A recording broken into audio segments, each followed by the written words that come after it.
गोरा नाम का एक आदमी था। वो थोड़ा सा कम अकल था और लोग उसका बहुत मजाक उड़ाते थे। सबको पता था कि वो कितना बेवकूफ है और इसीलिए लोग अक्सर उसका फायदा भी उठाते थे। एक शाम को गोरा अपने घर में बहुत उदास बैठा था। उसे ऐसे उदास देखकर उसकी पत्नी राधा आई और बोली, क्या हुआ जी? आप कुछ परेशान नजर आ रहे हैं। फिर से कोई समस्या हो गई क्या? हाँ राधा, आज मुझसे एक बड़ी गलती हो गई और इसीलिए मालिक ने मुझे काम से निकाल दिया। क्या? लेकिन अभी अभी तो आपको इस कपड़े की दुकान पर काम मिला था और इतनी जल्दी आपको काम से निकाल भी दिया गया। अरे ये तो आपने अपना ही रिकॉर्ड तोड़ दिया। आप कम से कम 1 महीने तो हर नौकरी पर टिके जाते थे, लेकिन यहाँ तो आपको 15 दिन में ही निकाल दिया गया। हाँ राधा, मैं भी यही सब सोच रहा था। ऐसे तो बड़ी मुश्किल हो जाएगी। अच्छा वो सब छोड़ो, कौन सा ये कोई नई बात है? आप तो पहले ये बताइए कि आखिर आपसे गलती क्या हुई। अरे, मालिक ने कल ही हम सबसे कहा था कि उन्हें दुकान पे कोई ऐसी स्कीम चलानी है जिससे कि दुकान पे लोगों की भीड़ लग जाए और बिक्री खूब बढ़ जाए। तो फिर क्या किया आपने? फिर क्या, मैंने दुकान के बाहर एक बड़ा सा बोर्ड लगा दिया कि खरीदो एक और पाओ एक, बिल्कुल मुफ्त मुफ्त मुफ्त। अरे राधा, तुम सोच भी नहीं सकती हो, जितनी साड़ियाँ पूरे हफ्ते में बिकती थीं, उतनी साड़ियाँ एक दिन में बिक गईं। लेकिन फिर भी मालिक खुश नहीं हुए और मुझे धक्के मार के दुकान से निकाल दिया।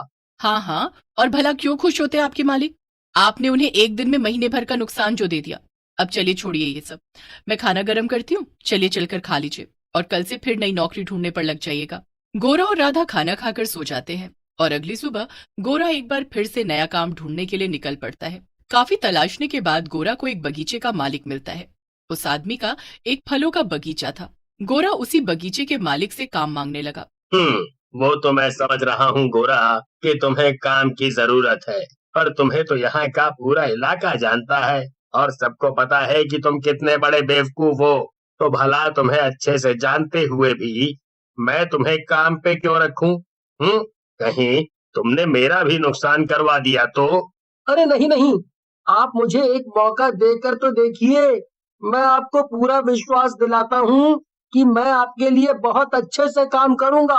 और तो और, आप चाहे तो मुझे दूसरों से कम पैसे पर भी काम पे रख सकते हैं। कम पैसे देने की बात सुनकर मालिक के मन में लालच आ गया। उसे लगा कि ये फायदे का सौदा है। उसने गोरा की हरकतों को नजरअंदाज करते हुए उससे कहा, अच्छा ठीक है, अब तुम इतना गिड़गिड़ा रहे हो तो मैं तुम्हें काम पर रख ही लेता हूँ। लेकिन ध्यान रहे, अगर काम में जरा सी भी चूक हुई तो मैं तुम्हें फौरन निकाल फेंकूंगा। हम्म। जी जी, बिल्कुल। आपको शिकायत का एक भी मौका नहीं मिलेगा। बस आप मुझे काम पे रख लीजिए। हाँ हाँ ठीक है, चलो अब जाओ यहाँ से और कल समय पे आ जाना।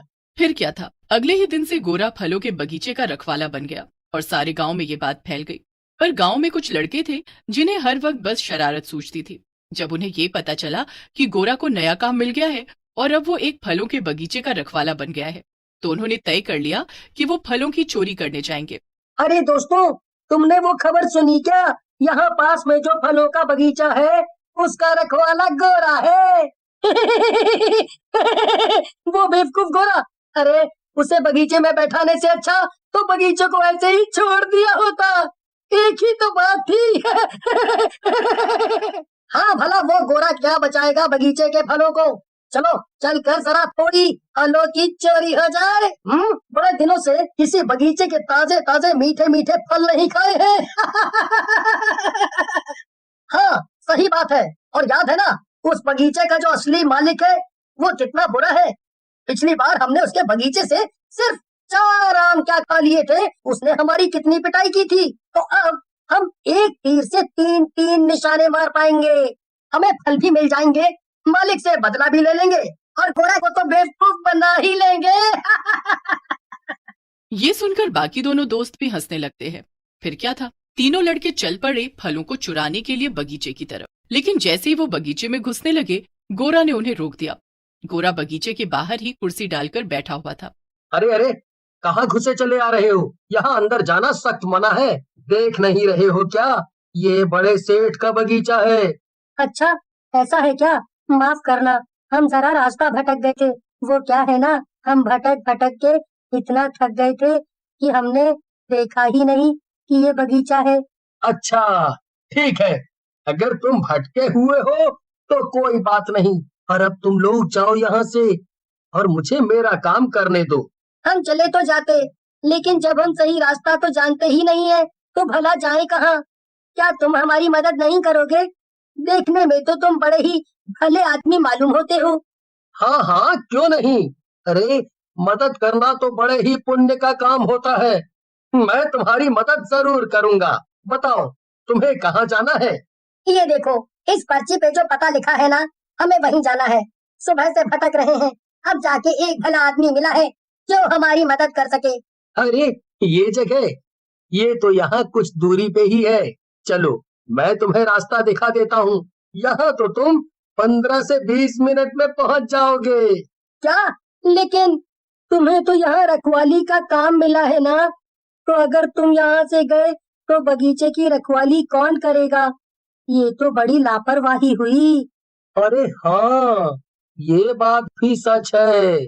मैं तुम्हारी मदद नहीं कर सकता, फिर तो माफ करना। क्या यार मिंटू, अगर उन्होंने हमारी इतनी मदद करने की सोची, हमें रास्ता दिखाने को कहा, तो क्या तुम उनकी इतनी भी मदद नहीं कर सकते? क्या तुम तब तक उनके लिए यहाँ बैठकर बगीचे की रखवाली नहीं कर सकते हो? हाँ हाँ, ये अच्छा रहेगा। जब तक मैं इन दोनों को रास्ता दिखा कर आता हूँ, तुम यहीं बैठकर बगीचे की रखवाली करना, और ध्यान रहे किसी भी आदमी को अंदर घुसने मत देना। अच्छा, वो तो ठीक है, पर मुझे अकेले बड़ा डर लगता है। मैं यहाँ अकेले नहीं रुक पाऊंगा।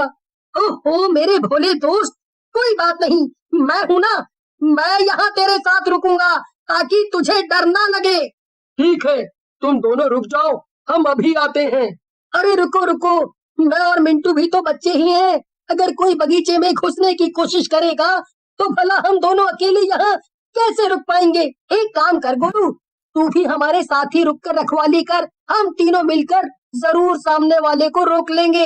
हाँ, ये भी ठीक है। अरे अरे, ये तुम तीनों कैसी बातें कर रहे हो? फिर भला मैं रास्ता किसको दिखाऊंगा? अरे गोरा भैया, अगर आपको ये रास्ता पता ही है तो आपको ये बात भी तो पता होगी कि इस रास्ते पर एक परचून की दुकान है। हाँ, तो हमने सुना है कि उस दुकान में एक बहुत स्वादिष्ट इमली वाली खट्टी टॉफी मिलती है। तो असल में हमें वहाँ से एक टॉफी लेनी है। ये लीजिए पूरे 1 रुपए। तो जब तक हम तीनों मिलकर बगीचे का ध्यान रखते हैं, क्यों ना आप ही जाकर दुकान से टॉफी ले आए। गोरा का दिमाग ये सब सुनकर बहुत ज्यादा चकरा जाता है और उसे कुछ भी समझ नहीं आता, इसलिए वो कुछ कहता नहीं, बस चुपचाप गोलू की बात मान लेता है। और मौका पाते ही तीनों दोस्त बगीचे में घुस जाते हैं। बगीचे में घुसकर वो तीनों खूब फल खाते हैं, और इतना ही नहीं, वो तीनों बहुत सारे फल अपने झोले में डालकर चुरा कर भी ले जाते हैं। जब तक गोरा लौटकर बगीचे में आता है, तीनों दोस्त फलों के साथ रफू चक्कर हो चुके थे। गोरा फिर से बगीचे के बाहर बैठकर रखवाली करने लगता है कि तभी वहां बगीचे का मालिक आ जाता है। जैसे ही मालिक बगीचे के अंदर जाता है और वहां की हालत देखता है तो वो गुस्से से लाल पीला हो जाता है। वो जोर से चिल्लाकर गोरा को अंदर बुलाता है। गोरा दौड़ते हुए अंदर आता है और मासूमियत से मालिक से पूछता है। गोरा मालिक को सारा किस्सा सुना देता है, जिसके बाद मालिक के गुस्से का तो ठिकाना ही नहीं रहता। ए ऊपर वाले, तूने मुझे मेरे कौन से कर्मों की इतनी बुरी सजा दी? मैं तो बर्बाद हो गया। मेरी मति मारी गई थी जो मैंने इसको काम पे रखा। चल दफा हो जा मेरी आंखों के सामने से, और दोबारा कभी मुझे अपनी शक्ल मत दिखाना। फिर क्या था, बेवकूफ गोरा अपनी किस्मत को कोसते हुए वहां से चला गया और लग गया एक नए काम की तलाश में।